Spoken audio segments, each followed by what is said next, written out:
क्या आपने ध्यान दिया है पिछले कुछ वर्ष में फल बेचने का पूरा व्यवसाय मजहब विशेष के कब्जे में चला गया है।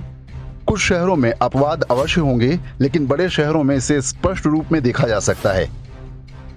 कुछ हिंदू दुकानदार ठेले पर फल लिए घूमते दिख जाएंगे, लेकिन फलों की अधिकांश बड़ी और पक्की दुकानें भाईजानों की हैं।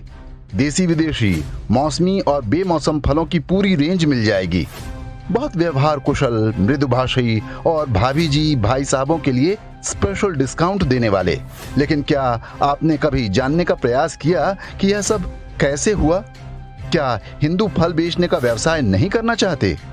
वास्तव में इसके पीछे एक बहुत बड़ा षड्यंत्र है। देश की कई फल सब्जी मंडियों पर बीते कुछ वर्ष में मजहब विशेष का एकाधिकार हो चुका है। भरोसा ना हो तो कभी अपने शहर की थोक मार्केट का चक्कर काट आइए। कारोबारी कब्जे की शुरुआत बड़े ही प्यार और भाईचारे के साथ होती है। मंडी में थोक कारोबार करने वाले भाईजान छोटे हिंदू दुकानदारों को उस भाव पर फल बेचते हैं जो भाव चल रहा होता है, लेकिन अपने मजहबी भाइयों के लिए थोड़ी कम कीमत लगा देते हैं। उन्हें इस नुकसान की भरपाई कैसे की जाती है, यह जांच का विषय है। प्रभाव यह होता है कि एक ही फल मजहबी ठेले पर सस्ता और हिंदू के ठेले पर महंगा हो जाता है।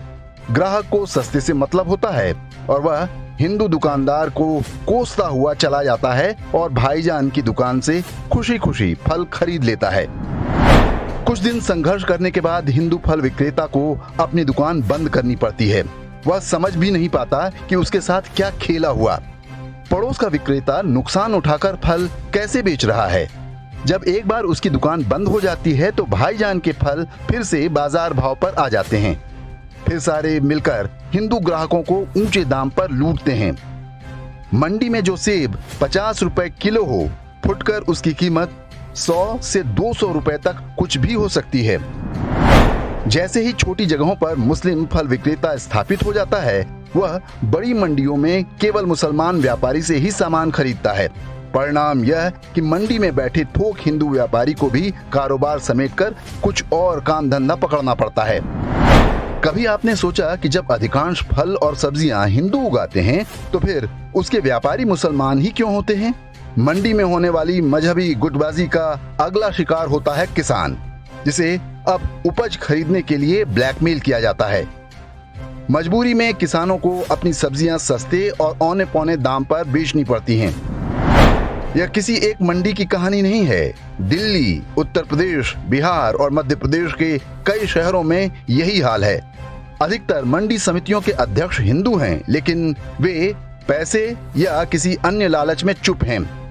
इन मंडियों में मजहबी व्यापारी हिंदुओं को खुलेआम दाम बताते हैं, लेकिन मुसलमानों को अपने हाथ को तौलिए से छुपाकर या उंगली दबाकर दाम बताते हैं, ताकि बगल में खड़े हिंदू को सही दाम का पता न चल सके।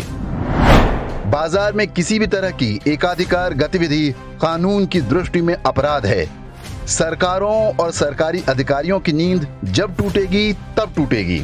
इसे रोकने के लिए आप अपनी तरफ से शुरुआत आज से ही कर सकते हैं। कोई भी सामान अच्छी तरह देखभाल कर ही खरीदें। सस्ते के चक्कर में किसी गरीब की रोजी रोटी पर लात न मारें। आप सतर्क रहेंगे तभी आपके बच्चे भी सुरक्षित रहेंगे।